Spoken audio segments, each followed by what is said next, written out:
تیار ہو جاؤ، ہم پھر اسلام آباد آ رہے ہیں۔ علی امین گنڈاپور کی وفاق کو دھمکی۔ وزیر اعلیٰ خیبر پختونخوا علی امین گنڈاپور نے ایک بار پھر اسلام آباد پر چڑھائی کی دھمکی دے دی۔ خیبر پختونخوا اسمبلی اجلاس سے خطاب میں علی امین گنڈاپور نے کہا کہ آئی جی اسلام آباد کو نہ ہٹایا تو ہم اسے ہٹانے کے لیے اسلام آباد پر دھاوا بول دیں گے۔ انہوں نے کہا کہ اسمبلی کے فلور سے یہ پیغام دے رہا ہوں کہ تیار ہو جاؤ، ہم پھر اسلام آباد آ رہے ہیں۔ ہمارے جتنے بھی کارکن گرفتار ہیں انہیں رہا کرائیں گے۔ علی امین گنڈاپور نے مزید کہا کہ بانی پی ٹی آئی نے واضح طور پر کہا تھا کہ ہماری فوج سے نہ کوئی لڑائی ہے اور نہ ہی کوئی فوج مخالف ایجنڈا ہے۔ ان کا کہنا تھا کہ جلسے کی اجازت نہ ملنے پر مجبوری میں احتجاج کا راستہ اختیار کیا۔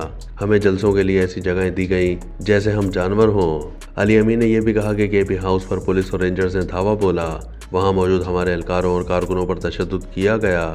انہوں نے کہا کہ مجھے اندازہ ہو گیا تھا کہ میری گرفتاری وقار کے ساتھ نہیں ہوگی۔ میں نے فیصلہ کیا کہ کے پی ہاؤس جا کر احتجاج سے متعلق فیصلہ کرتے ہیں۔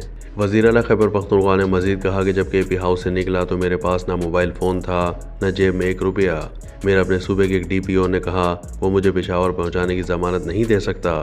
میرے چھوٹے چھوٹے بچے ہیں، میری نوکری چلی جائے گی۔ علی امین گنڈاپور کا کہنا تھا کہ جو لوگ اس ملک کے فیصلے کر رہے ہیں انہیں ملک کا کوئی خیال نہیں ہے۔ جو بھی نظریے سے منافق ہے اللہ تعالیٰ اسے غرق کرے۔ قوم کسی کی باتوں میں نہیں آئے۔ فرعون بھی یہی سمجھتا تھا کہ میں طاقتور ہوں۔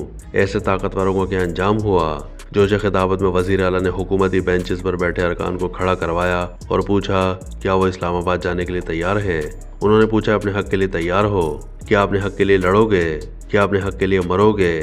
کیا سبق سکھاؤ گے؟ کیا صوبے کا حق لو گے؟ اس پر ارکان نے کہا انشاءاللہ۔